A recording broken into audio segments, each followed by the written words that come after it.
I'm like, Welcome to Fly Nubian Money, where we help you master your mindset and maximize your money.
Good morning, good afternoon, good evening. Welcome to Fly Nubian Money, where we help you master your mindset and maximize your money, as Constance would say. Today, we're addressing a topic that is long overdue in the sports world: Black women athletes and the systemic issues, racism, that they face in the media. Paige Bueckers, I don't know how to say her last name. Let's say it's Bueckers. A white woman in a Black-led sport recently took to the ESPY stage and used her platform to call out the lack of media recognition for Black women in the WNBA. In a sport where Black women dominate, why are they only getting half of the coverage of their white counterparts? Later, we'll discuss how Aja Wilson's comments on Caitlin Clark's privilege caused a huge backlash, and how racism is often used to pit Black women against their white counterparts. Let's talk about how Black women can rise above these challenges, both in terms of media representation and financial opportunities. As always, we are joined by a host of awesome, amazing, beautiful, wonderful queens and king. Our king is back. The king is here. We have Joe Corley in the building, a therapist, Real You Consulting, the homeboy. We have Aisha here, financial expert. The titles came off the screen. And we have Miss Black Hollywood in the building, rounding us out. Aja. Thank you. Not Asia, Aja. It's Asia, right? It's Asia. Is it Asia or Aja? I thought it's Asia. Joe, is it Aja or Asia? Asia. It's Asia. It's Asia. It's Asia. It's spelled AJA? Yeah, she's Asia? very famous person right now. Asia. Yeah, Asia. Asia. You know Black people. You know how Black people do. Okay, Asia, because I read that straight up Asia. But Asia it is. Okay, thank you kindly. So we're gonna get started. Tell us over in the chat, what do you guys think? Are you guys keeping up with what's going on in the media, in the sports world? Because as you can see, I don't really do sports. So we still gonna have a good conversation about this topic. Let's just start out with the Paige. What's Paige's last name? Bueckers? Bueckers. It is Bueckers. Beckers. Beckers. I mean Beckers. Beckers. I'm sorry. Beckers. Paige Bueckers. Let's start with that video because I think that's going to kick us off when we're having this. Actually, before we get to that video, since Joe, we can tell by Joe's face that he already is like, I'm done. I'm already through. When you are a sports guy, what are your thoughts, feelings, and emotions about this topic, this conversation around white athletes, Black women athletes? What are your thoughts, Joe? I have worked diligently to allow myself not to be triggered by news. I am a huge women's basketball fan, not just WNBA, but women's basketball in general. So this conversation has been extremely triggering. The discourse that goes on between the different conversations around this topic has been exhausting and infuriating. So what do you mean you say discourse? People have varying opinions, or people leaning one way or the other? Yes, there's been a huge influx of opinions that have come in with the last couple of years, especially with the dynamic between Angel and Caitlin, that have made the whole conversation not even about basketball anymore. So it's difficult to enjoy the conversations around women's basketball because they're always turning into conversations about race. Yeah. And it's extremely frustrating. So that we know that there are race dynamics in the world, but we're seeing them. Well, we know that not only do we know that they're in the world, but we know that they're in corporate. We know that they're in sports. We know that they're in like football, basketball, in the male. But now we're starting to see this massive influx in women's sports. Tiara, what are your thoughts? I know when you first saw this, you were thinking about corporate and the dynamics of masters or owners and having these dynamic sports that are 80% Black, but the representation in the media, the finances, the money does not always go towards the majority of the players. What were your thoughts when you saw this? Yeah, just being a journalist girl, news girl, and just always looking around, I'm seeing these parallels with Black women in every space where there is ultimately some type of issue with them, right? There's some issue, like the world got an issue with Black women in every space. And so when I really broke it down and was looking at this thing with Asia and Caitlin and what Paige said at her ESPY Awards, I just thought it was worth diving into because, like I said, I didn't know everything that was happening. I just like catch a game from time to time, but like when I really dove into it, I was like, oh, this is really, really worth talking about. So I'm excited to have this conversation today. I love it. Aisha, are you a sports girl? Do you keep up with sports or what's happening in the sports world? True disclosure, no. But at least I'm hearing what's happening around this particular issue. But I'm not like a. You understand racism. You understand privilege. You understand. Yes, I understand. Yes, the whole dynamics. But I'm not like a basketball watcher. But I know what's happening based on what is going on. Yeah. Awesome. I do actually. So I'm not a big sports person. I think I've started getting to the WNBA and women's sports when Angel started playing and we started seeing her games come up more. And I actually do like Paige. A lot of her, she does a lot of gospel music stuff on her social media. She's always with Black athletes. And then I liked her even more when I saw her ESPY speak. So we're going to roll that and then we're going to continue this conversation. Let us know over in the chat what you think. As a white woman who leads a Black-led sport and celebrated here, I want to show a light on Black women. They don't get the media coverage that they deserve.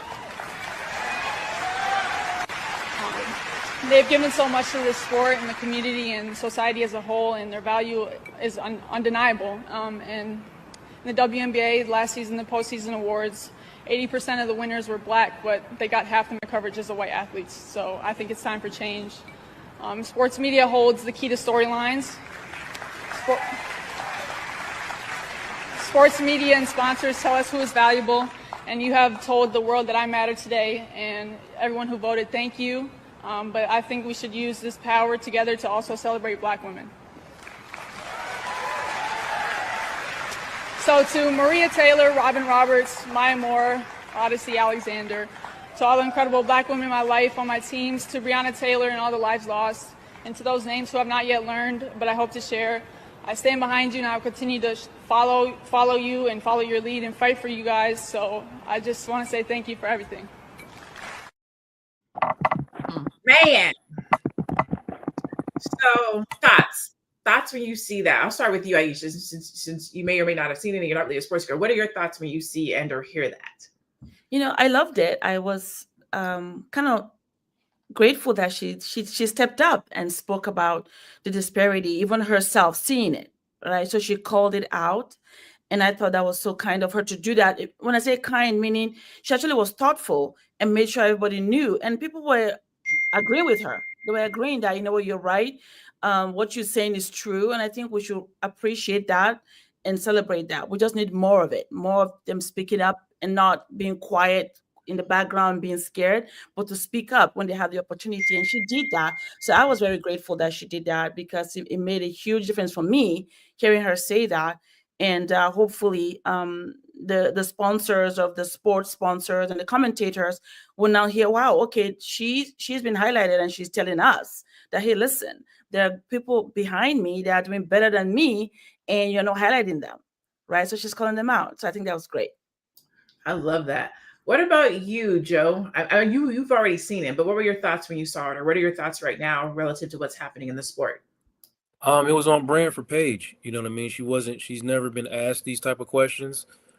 Before she got injured, she was it. Like before Caitlin got popular, it was Paige. She was the best player in the country. And then she went down, and then the dynamics that were left allowed Caitlin to rise. But that was on brand for Paige. You know what I mean? That's how she speaks. That's how she talks. That's how she thinks.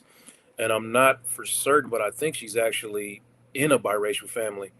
I think her brother is either biracial or black. So, yeah. And I was just proud of her. I was just proud of her for stepping out there and doing that, because there's a huge risk in that for her.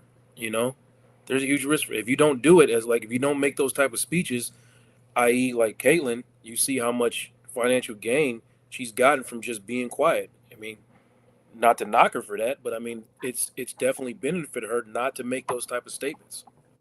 I was literally looking for my pen diligently to ask, and we don't have to talk about it right now because I want to get Tiara's opinion, but do you take a loss when you stand up for Black women? We don't have to have it yet, but I want to talk about that. Before we get to that, Tiara, what were your thoughts when you first saw and heard her speech? Yeah, it just made me think about allyship a little bit more, and like how powerful it would be if like Aisha said earlier, if more people stood up and came forward and saying these are the injustices happening. Now it just made me feel like, because so often we get on this channel and it's like they don't want to see us rise, they got us twisted, they, and I wonder, is everybody they? No, today Paige showed me that everybody ain't they. And we actually do have some friends that are across the borders and maybe like, across the aisle. But how do we spot those people? And how do we know, like, how do we kind of foster those relationships with them and really just like start to, because here was my question. Do we need them to elevate as, do we need that type of allyship to change our position in this country? And it just, y'all, as you can see, I just went deep with it after I found these conversations, like this speech. I was like, do we need this? This is what we need as a Black people, for other white people to see that, from other white people. Will they not respect it from us? If Paige was a Black woman, would it have been like revered as this profound speech if a Black woman was saying it? The fact that it was a white woman, did people take stock and say, oh my God, she's right? Right. So it just brought up all of these questions for me that I think are important. And actually, let's go to break.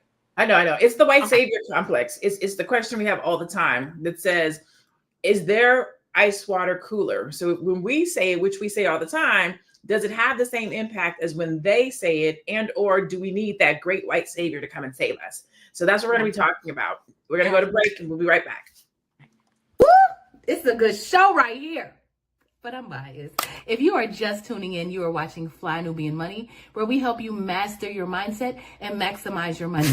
My name is Tiara Williams. I'm also known as Miss Black Hollywood, and I'm the proud producer of this show because it is lit.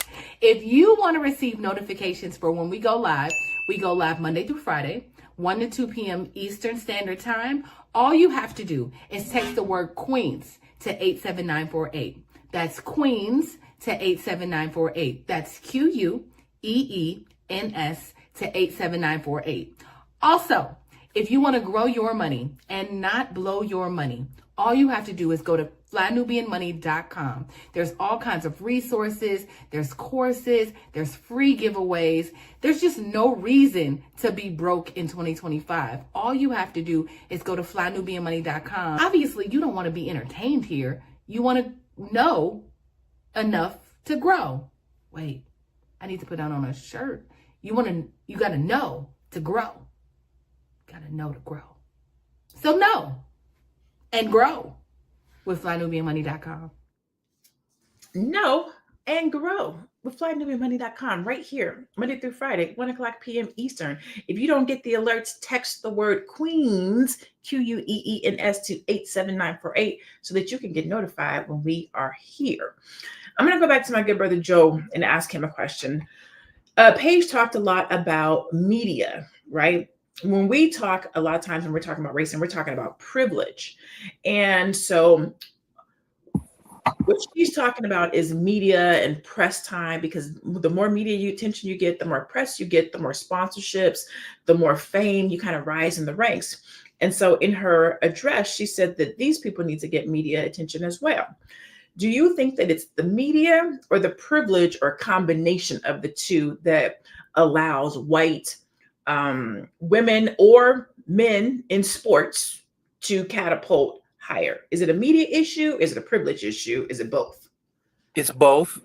And from the standpoint of the media and the WNBA as an organization, it is extremely profitable to prop these narratives up, right? They're not blind to what they're doing. This gets activity, this gets action. So, and if you're in a media outlet, you get action for having these conversations or talking about these things, or pushing this discourse, or in some cases causing the discourse between two young girls. I mean, these girls are very famous, right? Both, look at them there. They're both very, very famous, but they're still, neither one of them is, I think, older than 23, right? So they've even barely started their lives and trying to gain understanding of, who they are. And they both got an extreme amount of fame almost overnight. So it is a lot of responsibility on them to just try to navigate what's being thrown at them. Meanwhile, no one cares, right? They look at it like, it is what it is. But there is an extreme amount of privilege that goes into this situation, because if you just look at the way that both of them are treated, the dynamics of the way they're both treated, Angel is getting killed. She gets killed consistently. And that's privileged. And Caitlyn does have her fair share of detractors and people that kill her, but those voices aren't nearly as loud as the ones that come and attack Angel Reese. She's getting it from all sides, even her own people. Yeah. Man, I have a question. When it comes to that, do you think that beef is fueled? Like, I saw things that said, like, there's not even a beef here. It's like the public is creating these beefs and pitting these players against one another, when really the players are just like, oh, can I live, kind of thing. Like, I'm just wanting to play basketball. Is that the case, Joe, or is the beef real? No, it might be getting to a space where it could be real. I'm not positive, but for the majority of the time that the narrative's been pushed, there's been no beef. They don't, necessarily even think about each other like that. It's not a thing. But I mean, over time, if you're Angel and a particular player, you can't go a single press conference. If Angel is in a press conference, somebody is asking her about Caitlyn. People aren't asking Caitlyn about Angel all the time. It's not happening. So they're having different dynamics. So over time, you're basically you're trying to create this entire narrative around me about one player in my opposition to one player. Meanwhile, I'm doing historic things on the basketball court. So is Caitlyn. They're both doing historic things. But my narrative, everything I do is get downplayed because I'm not this person, or I'm being compared to this person, and it's just not fair. It's not fair to Angel at all. It's not fair, because it's white supremacy at its finest, from the perspective of you. We talked a lot, or you talked a lot, about the narrative, right? And when you think about sports, right, you have 80% of Black players out here playing with 20% of white players. They're playing for their owners, right? And they're playing the sport for America, and America, majority, is white people. So you have this sport that's being played for the majority of people, who now feel like they also are the owners of the sport.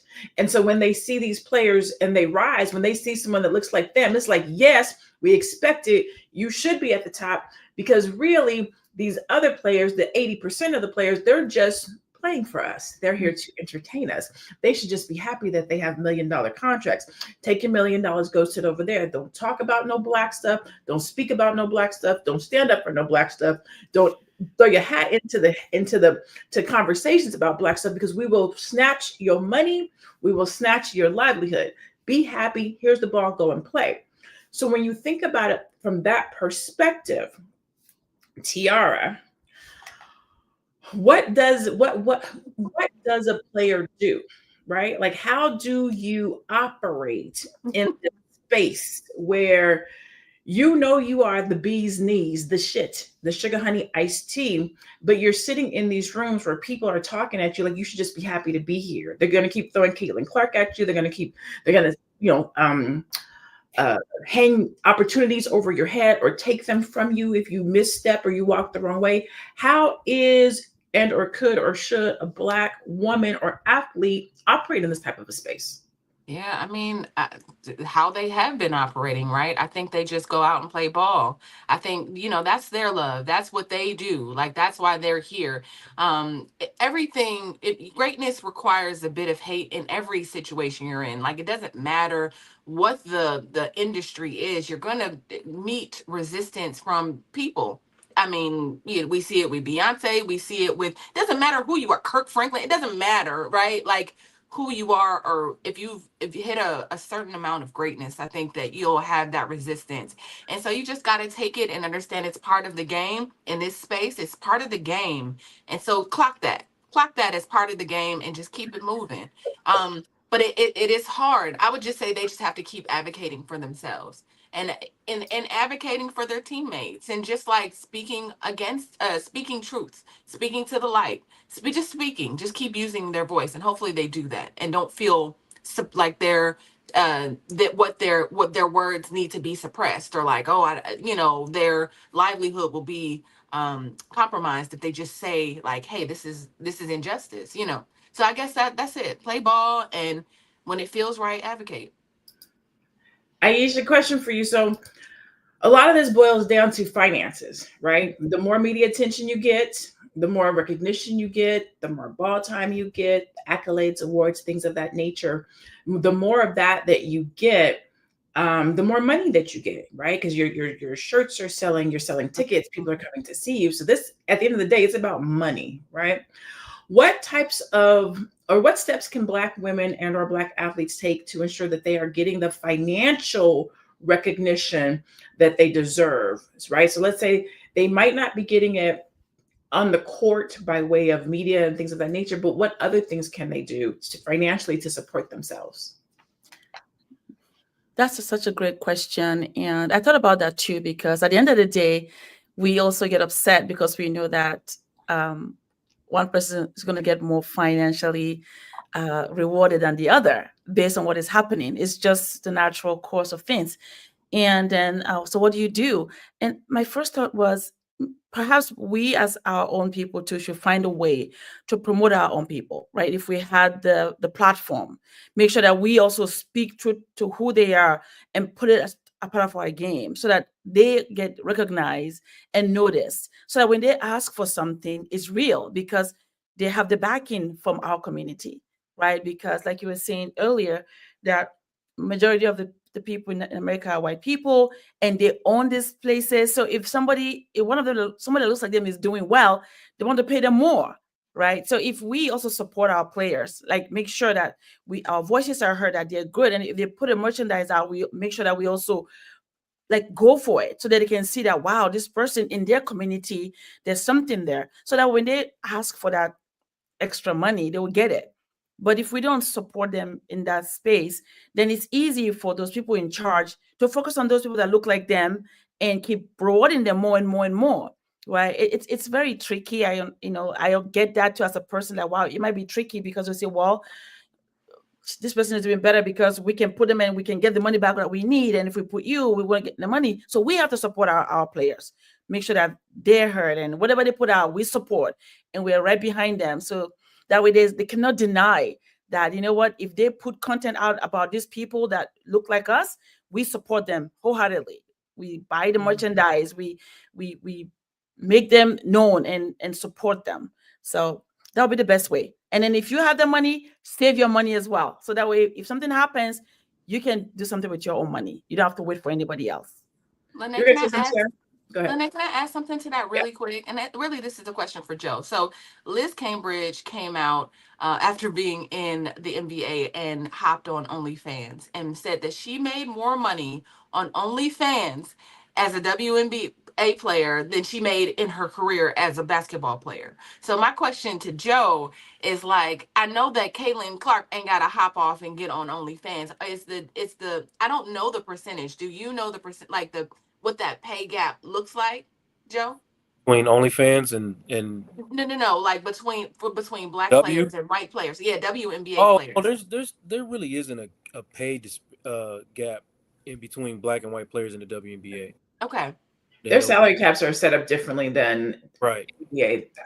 So none of the everybody potentially will hop off and get on OnlyFans because they go broke, right? Is what you're saying after years and years and years of playing. Right, especially now, like it's trending in the right direction. You know, they're putting everything forward, and Kaylin is helping with that because she's bringing more attention to the league and increasing revenues, and that's a fact. Mm-hmm. So she is pushing that forward. But no, there's no big. But now when you're talking about off the court stuff, endorsements, for instance, Sabrina, who is probably the third or fourth best player on her team, has the #1 selling shoe right now. You know what I mean? Like, it's literally that's all privilege. You know, like the third or fourth best player on her own team, but she has a shoe that's selling out everywhere. You know. Okay. So when I was asking about that, you kind of hit on it a little bit, Joe. We're going to go to break after this. Is what are they doing? So I have always felt like Black athletes, because those are the ones I care about, should, when they are recruited, they should also be recruited with a Black financial consultant. Because if you're not making the money that you need to make on the court, then there's endorsements, yes, but there's investments, there's property, there's other ways for your money to grow, businesses and things of that nature. Because we know you can only play for so long. We know your money is only good for so long, and you're only one knee tear, ACL tear, one injury away from not having the money. So there are opportunities that are available outside of that. And I think one of the things that I have heard, correct me if I'm wrong, Joe, is that when you go into, when these players get all this big money, these organizations hire their support team around them, and usually they don't look like us. And they charge them and take astronomical fees from them to go and feed their families. So you have this Black player who is now supported by a white lawyer, a white financial person, a white that then eats off of this Black player. When really we should be surrounding these players and helping them to not just make the money that they make on the court, because we know that the system itself is rigged and set up against them, but to also be thinking about how they make money outside the court, off of the court, whether that's through endorsements, investments, etc. We're going to take a quick break, and we're going to come back and continue this conversation. I know you're busy. You got things to do, and you can't take us on the go with you every single day. Good news for you. We are now on Spotify. So if you can't watch us, now you can listen to us on Spotify. Search Fly Nubian Money, and all the episodes shall appear. All you have to do is like, subscribe, leave a 5-star rating, leave some comments, tell people how you love us, so that when other people come along and are looking for a great show to watch, they can find Fly Nubian Money too. One last thing, and just in case you've been sitting under a rock, Fly Nubian Money now has an investment club. We are the Fly Nubian Money Club. It's easy. All you have to do is go to flynubianmoneyclub.com, and I am committed to bringing in top experts from all industries to help you level up. They're teaching us the skills that we need to compete in this market. We often say that nobody is coming to save us, not the government, but guess what? We're coming to save us. I'm coming to save you with the Fly Nubian Money Club. So listen, all you have to do again is go to flynubianmoneyclub.com. We have a 30-day free trial set up just for you, just for those people that are struggling. Even if you ain't struggling, you ain't got to struggle. I'm coming. Okay, let me stop playing. I'll see you soon. Boom. All right. So I'll shoot this question over to Joe. How can we begin to celebrate Black women in sports? Before we go to that question, let's go to our next video, and then we'll come back and do questions. Let's go to our next video. Talk about this specific championship season and the championship game. Paige Bueckers was the face of that game. She was the person who was on the front page of ESPN. She was shown all over, but she did not have a great game. She shot 36% and scored 17 points. Meanwhile, 2 Black women on her team outplayed her and contributed more to UConn's win. You had Sarah Strong, who had 24 points on 67% shooting and 15 rebounds. And you had Ozzie Fudd, also, who had 24 points on 53% shooting. So these two were literally and figuratively the stars of the game. The stars of the game, but they did not get the headlines. You did not see their faces when you opened up most sites, particularly ESPN is who I'm calling out right now. And so this is what shows bias in media bias. And so while I believe the people who made the decision to put Paige Bueckers on there doesn't mean that they're racist. It doesn't mean that they probably didn't actively decide, like, we're going to put the white girl there and forget the black girls. It's bias is not a thing that typically acts consciously. It's you put the person that you relate to, that looks best to you, that you're drawn to. And typically you're drawn to someone who is similar to you. That's who you think about, right? That's all of us. And so on too. And so you have DEI initiatives that will make you say, the last 12 cover stories we did, guess what? It was a white person who was the cover of it, even though there's, how many black players or how many Latino players, or how many Asian players or whatever. And so it just reminds you to pay attention, to be fair, to work against your natural bias that we all have. That's all it does. You look at something. Man, oh my, Joe. Now I can ask this question. What impact does social media bias have on Black women's mental health, especially when their achievements aren't properly acknowledged? 2 Black women outscored, outperformed, did the work, and didn't get the same media attention as Paige got, who scored less and performed not less, but not as high as the 2 Black women. What does that do? What does that say? To be honest, y'all are more qualified to answer that question than I am, because that's an everyday occurrence, right? That's not nothing new. I can tell you how me watching it affects me as a Black man who supports and believes in Black women, and I don't like to tolerate what I see. It's very disheartening. It's frustrating, and especially when I see grown Black men contributing to the narrative that these Black women either control the way they present or show up differently in order to become marketable, which we just proximity to whiteness. So it's extremely frustrating, and I have observed, I consume so much WNBA media. I know how it's affecting them. It's extremely frustrating, to be constantly over and over again belittled for your accomplishments, your hard work, and just constantly being put down because you're either Black or queer. So it's extremely frustrating. But I like I said, you are more qualified than I am to answer that question. Okay. I was asking from a psychological standpoint as a psychiatrist, as a therapist, but let me ask a Black woman. Tiara, how do you think that sports media bias helps or hinders Black women's careers and their financial opportunities and or their mental health? Yeah. I equate entertainment across the board, right? To me, sports entertainment is just like Hollywood entertainment. It's just like music industry. It's all kind of the same to me. And it all has the same overarching themes of that bias, right? Where we don't see Black women, Black men represented in a way that they should. It's disproportionate. And so, it just reminds me that how important it is for us to create spaces like this where we have Black people continuously lifting up and talking about Black people. And also just shining a light on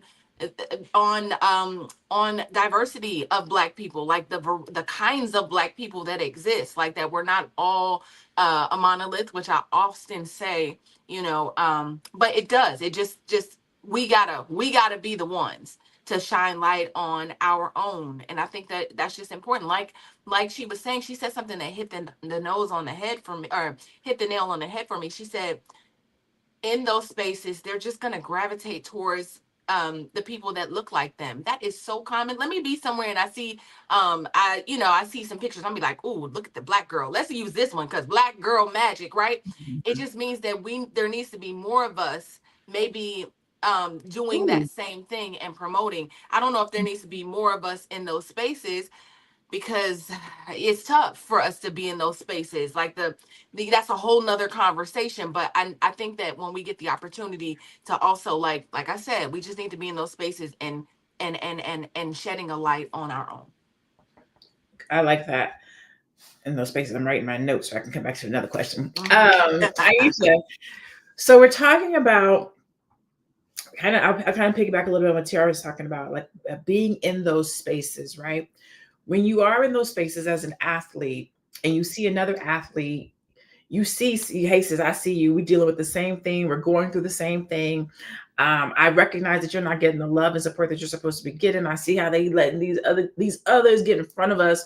And so there creates this opportunity for collaboration because we understand each other. There's like-minded. When I do events, I'm going to go and grab people most of the time who look like me, but also who have a like mind, because that's the best way to collaborate. So what do you think, or how do you think that Black athletes, specifically women, because that's what we're talking about right now, can collaborate to create and or build more opportunities for themselves, regardless of how the media portrays them and what's going on in the WNBA?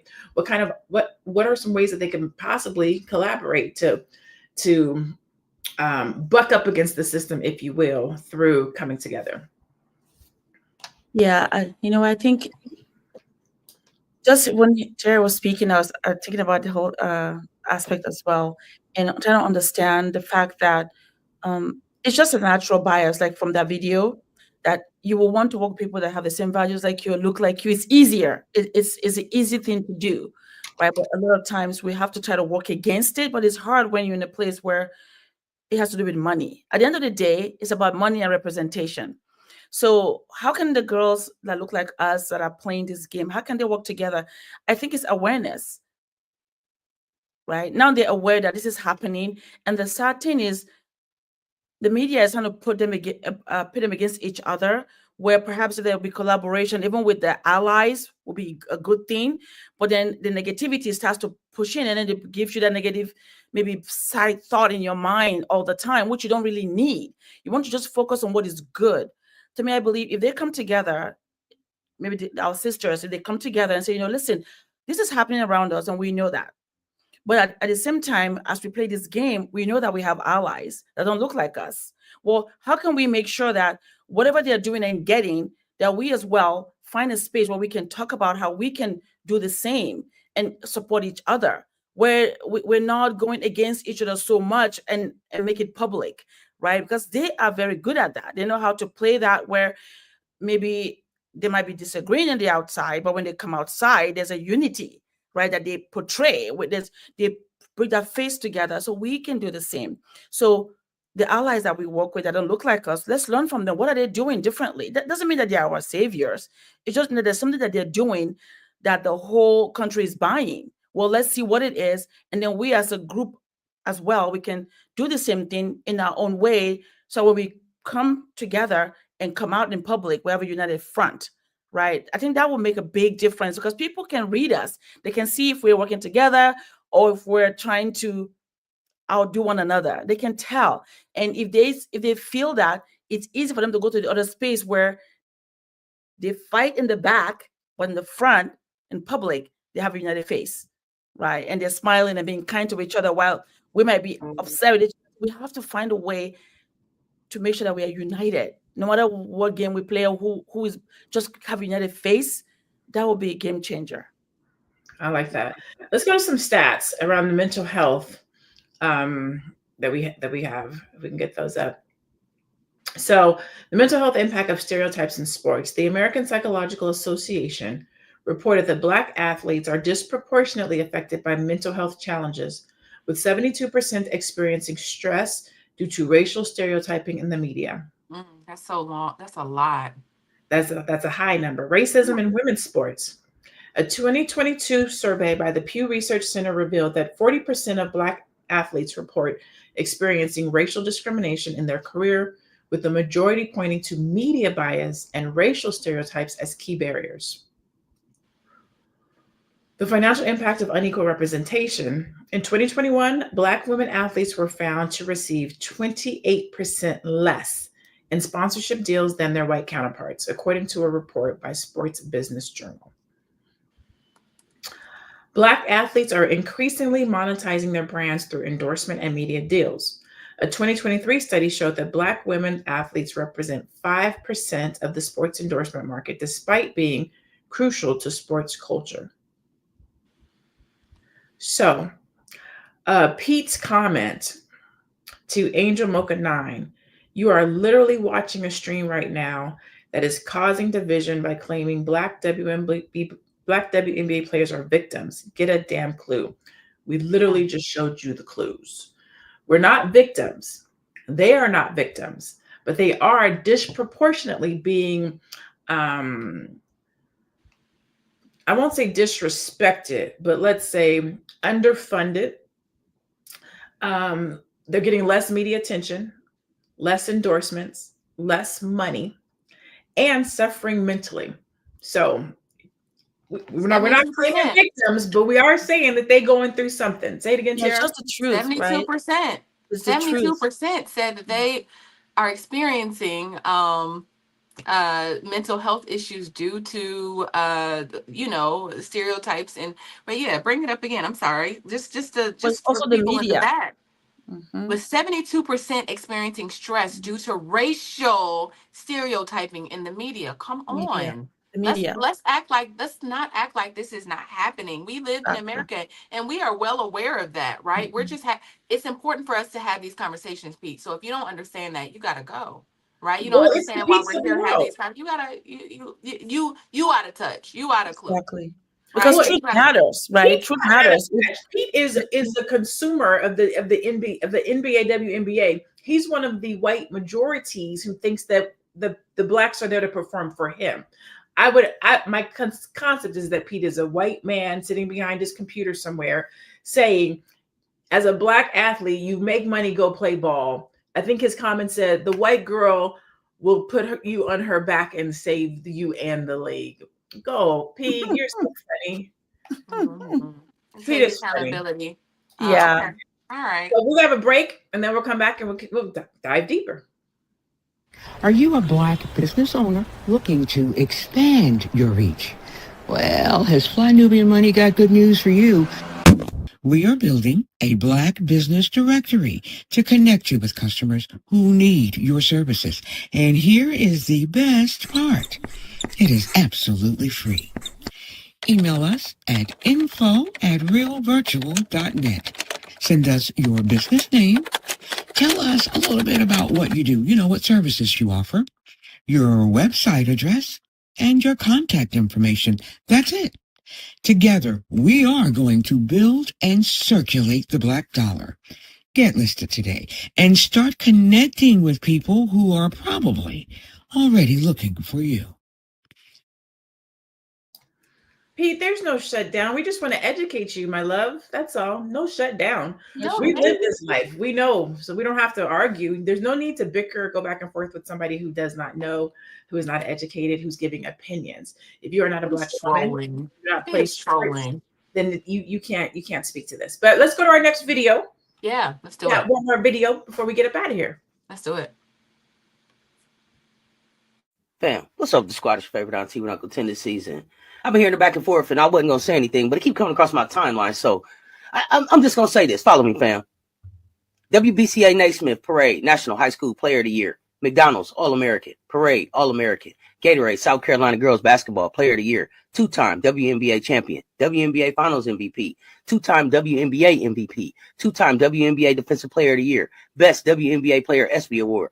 5-time WNBA All-Star, WNBA Rookie of the Year, WNBA All-Rookie Team, 3-time All-WNBA First Team, All-WNBA Second Team, WNBA All-Defensive Second Team, 2-time WNBA All-Defensive First Team, 3-time WNBA Blocks Leader, Commissioner's Cup Champion, 2-time USA Basketball Female Athlete of the Year, FIBA World Cup MVP, NCAA Champion, NCAA Tournament Most Outstanding Player, Naismith College Player of the Year, Lisa Leslie Award, 3-time Consensus First Team All-American, 3rd Team All-American, 3-time SEC Player of the Year, 2-time SEC Defensive Player of the Year, 4-time First Team All SEC Honda Sports Award, SEC Freshman of the Year, SEC All Freshman Team, most decorated athlete of any sport in South Carolina, including the first National Player of the Year selection in women's basketball, and that was unanimous.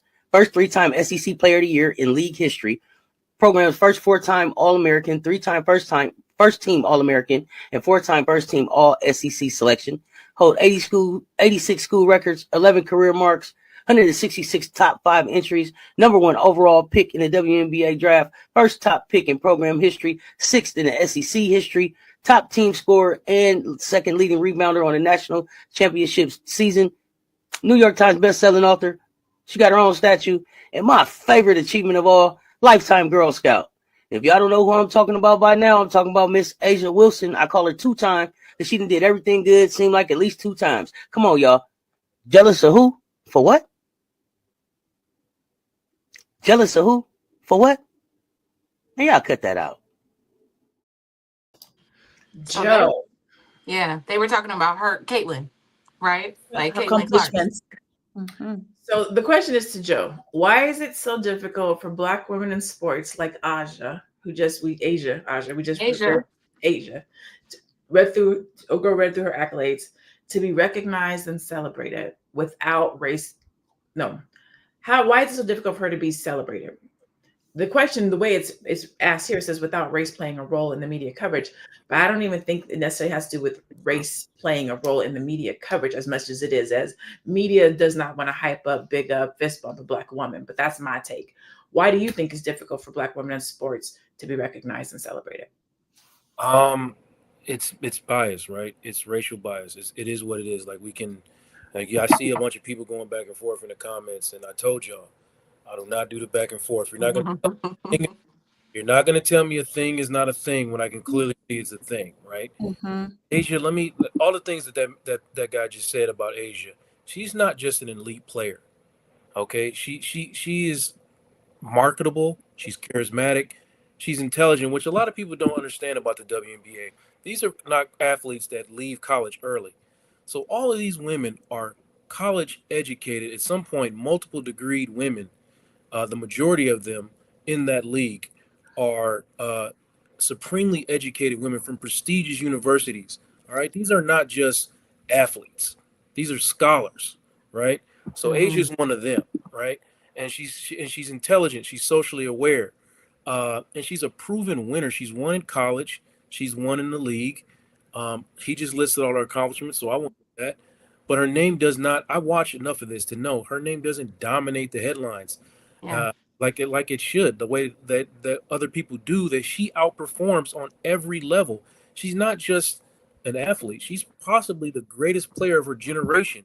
And like a lot of people, even Black women, don't know her name. Yeah. They don't know her name. You know what I mean? She's not a regular person. Okay.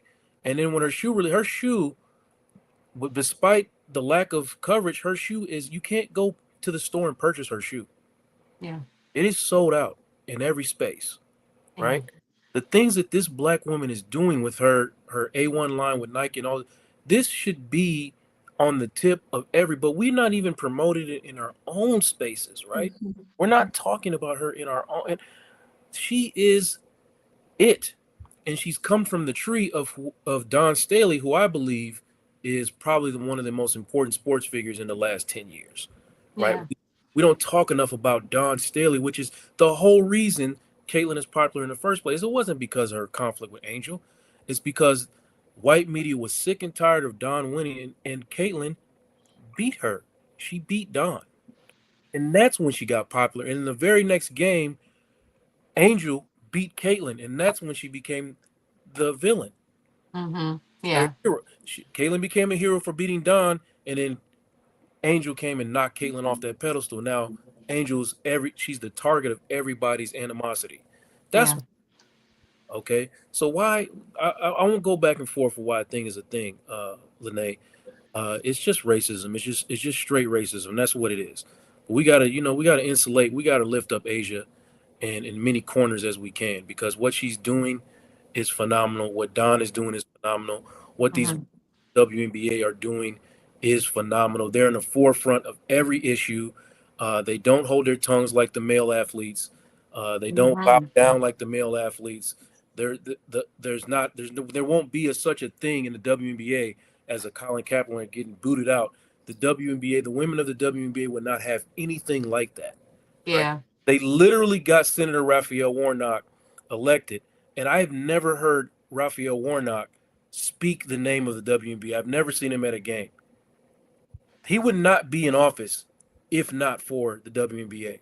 Yeah. They would have not turned Georgia over if not for the WNBA. So we have to do better about putting flashlights and highlights on what these women are doing, because they're at the forefront of everything. And if we get behind what they're doing, we can change everything. There you go. Can I also add to that? It's so funny because I was gonna ask about just that thing, Joe, where it's like I feel like the tide should turn on what what WNBA players make versus what NBA players make, just because of how important they really are to I want to say our country, our community, like what they are doing, how they are activists. And somebody said it in the comments, those women are activists. But we can't get that in the NBA. The NBA players be like, I ain't got nothing to do with it. I'm about to play ball, get my money, and do my thing. So I do wonder about the pay. Like, why I want to talk about why women and men, there's such a disparity with how much men make versus women. Well, the men's sports generate more money. Yeah. And they have negotiated better deals for themselves as far as revenue sharing and all those things. So while they are underpaid based on what they're bringing in, they should be earning more. There's no way that they are going to get to where the men are in the immediate future. Keep in mind, the WNBA is 25 to 30 years old, and the NBA is like 75 to 100 years old. Go do your comparison on where the WNBA was here 25 to 30, and they're probably close to right on track, if not further ahead of them. But they do need to do, and they are negotiating. I think they're actually in negotiations right now with the potential to lock out if they don't get what they're earned. But, not to mention the WNBA players, they went to Miami and started their own league where each player at minimum was getting paid. I can't remember if it was $150,000 or $250,000, which is way more than their WNBA salaries. Right. They negotiated their own media contracts and all those other things. And each player is an equitable owner in this league, and they get paid more than the WNBA in a league that they started. This is what I'm talking about when I'm saying they're in the forefront of things. These women did that. Okay, they did that.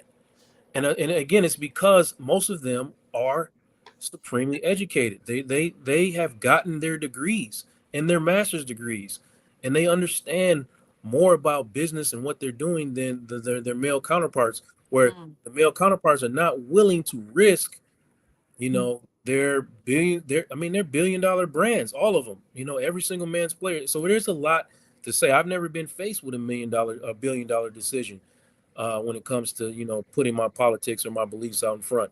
And the women haven't had that struggle. Who knows? Hopefully when they do get to that marketability and that price point, they don't start shutting up. Because right now I'm so proud of what they're doing. I love everything about women's basketball and the way that they push everything to the forefront. They're not quiet about anything. They speak up. Black Girl Magic. I mean, what, 80% of the league is black, right? Correct. Yeah. Black Girl Magic. Once again, black women doing what black women things. Go ahead, Lynette. Go ahead. Okay. So we're going to start shutting down. I have two questions and I'm trying to figure out how I want to end them. I think that they're both valid. And so I think I'm going to go with Aisha. I'm going to ask you the question. You can answer it, and then you can close out, tell people how to find you, and give your final thoughts. And so the final thought question for you is, how can we begin to celebrate Black women in sports without reducing them to a stereotype of pain or struggle? A little bit of kind of like what people were saying. You're making it sound like they're a victim, right? But when you see, it is not that they're not a victim. It's not that they are or they aren't a victim. We see the accolades. We know what they do. We know how important they are. Joe just talked about how educated they are and what the things that they're doing. So what are ways that we can celebrate these Black women in these spaces without reducing them to a stereotype of pain or struggle? Great question. Yeah, wow, what a great conversation today. And my final thought with that question is it's unfair. It's unfair when people do a great job and work hard and you see what they've done and they're not recognized or given enough credit for what they've done, or they're giving credit but not compensated to equal what they've been putting out, right? And it just makes you say, wow, it's unfair. So how do we try to remedy that? And not say, oh, it's because of victimhood, because it's not victimhood. These women are there working hard, they're educated. Then the next thing for us to do is support them. So when these women are out there doing things like Joe was mentioning, that we should be very vigilant about that and see what it is, so we can really pour into them. So they know that, what you're doing is good and we want more of it. So we can duplicate this and make it something that is real and tangible. Because otherwise we'll keep going back to the same space where the majority of what we are already experiencing repeats itself over and over again, right? But I just feel that if we continue to just support their ideals, like was mentioned, and just keep being there for them, showing up for them as well. So that we're not just talking it, we're actually putting our actions behind it and supporting them and making them known. So that will make a huge difference. And that's how, to me, I think I can support. Like now I know more about Asia. I didn't know about her before. Now I'm going to be more focused and intentional to make sure that if she has anything out there, I want to make sure that I do something to support her, right? And you can find me at the Black Business School as a coach, and also www.aishaversi.com. And my final thing is, today is my daughter's 13th birthday. Happy birthday, Elizabeth. Happy birthday, Elizabeth. Birthday, Elizabeth. Awesome. So I'm going to give two of us one of the questions and two of us the other question. So the other question is, what steps can we take as fans and supporters to help Black women athletes secure the media coverage and respect that they've earned in the face of these racial dynamics? I'm gonna give that one to you, Joe. What steps can we take as fans and supporters? Because you're already doing this work. So for those of us who do not know, who don't know how to show up, what can we do to support and help Black women to secure media coverage and or respect that they've earned in the face of these racial dynamics? You know what's frustrating for me is when I talk to young female hoopers and I start asking them questions about the WNBA and they have no idea what I'm talking about. So how do we got to get this next generation of basketball players, not just females, basketball players, to these games? Because I promise you, I go to these games frequently and they are a whole vibe. All right. It's so entertaining. And the players have stories and storylines that are important. And we just have to be on the lookout for these type of things. And we have to, watch. We just have to watch. And then and tap into the media outlets that they have. Angel has a podcast, and she's not the only WNBA player with a podcast.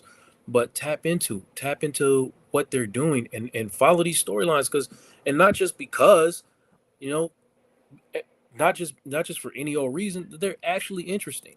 You know what I mean? Like, they have real life stories, and I promise you, especially if you're a Black woman, you will align with what they're doing. Let me just talk about the WNBA for a quick second. Like, look, under-celebrated, under-promoted, undervalued. Does that align with you as a Black woman? Let's be clear. You know what I mean? Asking her, Black women shouldn't have to be twice as good for half the coverage. Does that align with you as a Black woman? Equity, consistency, and truth-telling. That's all we want. Just be honest about what they're doing, and don't, at the very least, don't lie about who they are and expect them to behave or show up a certain way because you're not comfortable with who they are and what they're doing. That's all. That's it. That's all. Because when Black women win, I'm telling you, everything is better. And I'm not performing right now. I'm really, that's the truth, guys. That's the truth. Listen, you sold me. When a king comes through, there's something about when a Black man speaks that like the earth moves and clarity comes through. And it's like, you know what, Mhm. that makes good sense. I need to do better in that area. I am not a Phoenix Suns fan. I'm not a Phoenix anything fan, to be honest with you. I root for whatever team comes to play Phoenix, whoever that is. That's what I root for. But I think I'm gonna start showing up for. I can't even think of that. What's our WNBA team in Phoenix? The Mercury's. I'm gonna start showing up. I'm gonna at least represent the Mercury's. I'm a LA Rams football fan because that's my hometown. So I rocks with the Rams. So that's my football team. But I might go ahead, and I really do like the Lakers. But I think I'm gonna go ahead and rock with WNBA Phoenix. Go to a game. I'm challenging, and tell me you don't have a good time. Just go. Okay, I'm gonna do my part. All right, Miss Black Hollywood, our executive producer, you have the two questions. Which one you want? I'll take the other one. How can we begin to celebrate Black women in sports without reducing them to a stereotype of pain or struggle? You can take that one, or you can take what steps can we take as fans and supporters to help Black women athletes secure the media coverage and respect that they've earned? Which one you want? Or your own, you're the executive producer. You can do whatever you want to. I could do what I want. No, I love what you said about, I'm thinking about how often we are seen in pain and struggle, right? We talked earlier this week about, Tyler Perry movies and Black women always going, I don't got no money, right? Or whatever it is, or them needing a light-skinned savior, or all the things. And I think that just when it comes to representation, Black women are not a monolith. We are not all twerking. We are actually doing some really powerful things in the world. And I think it's just meant to be celebrated. I believe that we, just as a storyteller, I believe that we've really embraced and as a community, embrace the negative stereotypes and stories. So I just challenge us all to just really think about and be mindful of the Kool-Aid that we drink and where we get the stories from about our own women. Yesterday, I was just looking at somebody, I was scrolling, and I saw somebody say, Black women don't do this. And there was a picture of somebody. I was like, I got time today. So I got on there and was like, actually, Black women do this and this and this and this. And really, I don't typically do that. But I do feel like we have purchased a story that is not our own. It's come from outside sources. It's come from other, our oppressors, if you will. It's come from, other voices. And I think we just buy it and be like, yeah, Black people aren't shit. We just take it with us. So I would just challenge you to really just dissect what, if you believe what Pete believes, who I had to block, and I don't block people, but if you believe what Pete believes, then you don't belong in this space. But I challenge you to really just understand why you think that way, why you believe that way, why, really challenge you to look outside of your scope and try to look objectively about the stories that we've been sold. That is my final thought. My name is Tiara Williams. I'm also known as Miss Black Hollywood. I am a producer and also an expert in story selling. So this weekend, I have a 3-week workshop that is starting. It's called The Art of Story Selling. I am helping people wrap their stories around a product or around a brand, and helping you attract your tribe, your customers, and the people that are meant for you. So if you are interested, please go to MissBlackHollywood.net and sign up. We do have payment options for y'all. So I got Klarna and Afterpay. Come and spend 3 weeks with me. You have access to me for 3 weeks to get your life together. 24/7. You got access to me for 3 weeks to write your story. And I want to help you do that. So MissBlackHollywood.net. Listen, this has been a great conversation. And we're talking about Black women. We're talking about Black excellence. We're talking about resilience, and my specialty, my favorite, which is brilliance. The brilliance and the talent and the drive of Black women athletes. Specifically, that's our conversation today. And I'm just going to piggyback on what everybody has already said. And that is really just show up, support. Put your money where your mouth is. Where your money goes, your support goes. How do we help these Black athletes, Black women athletes specifically, which is what we're talking about today? We show up, we support, we buy their merchandise, we listen to their podcasts, we follow them online, we show that they have a community behind them that supports them. Because The sponsors and the media goes where the money goes, right? If a particular athlete starts getting more notoriety in social medias, more fame, more podcasts, the media will start to turn to that person too, right? So we show up and we support and we let the world, the organization know that this one is ours. This one belongs to us, and we're going to show up and we're going to support the same way we do with these crazy ass entertainers when something goes wrong and somebody gets slapped on the stage or somebody, I'm not gonna say anything else crazy. I was about to say somebody get peed on, but I'm not gonna do that. We show up and we support these entertainers. We got to show up and support these our young girls. These are young ladies. We got to show up and support them too, and we do that through our money. We do that through showing up, through tickets, through merchandise, and all we're doing is saying, sis, I see your brilliance. I see the spark in you. I see the talent in you. I see the drive in you, and I want to support it. And so I am Dr. Lene Javed. I am a brand your brilliant strategist and coach. And what I do is I help service-based Black entrepreneurs who have a talent, a skill, a brilliance, a knowledge. I help them to package it so that they can sell it. And so if that's you, if that's something that you need help with, you can find me at I am Dr. Lene Javed on social media. And so for today, thank you for joining us. Black women athletes continue to break barriers, but they still face an uphill battle when it comes to media, recognition, respect, and financial opportunity. We've discussed the challenges that arise from racism in sports media and how it's time for a change.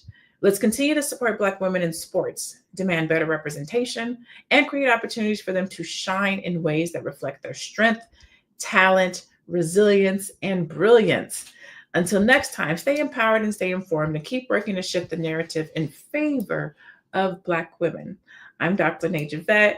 We were joined today by Aisha, Joe, and Tiara. This is Fly Nubian Money. Again, you can catch us here every Monday through Friday at 1 o'clock. Have a blessed day. Continue to be Black, stay powerful, and be one. We'll see you tomorrow.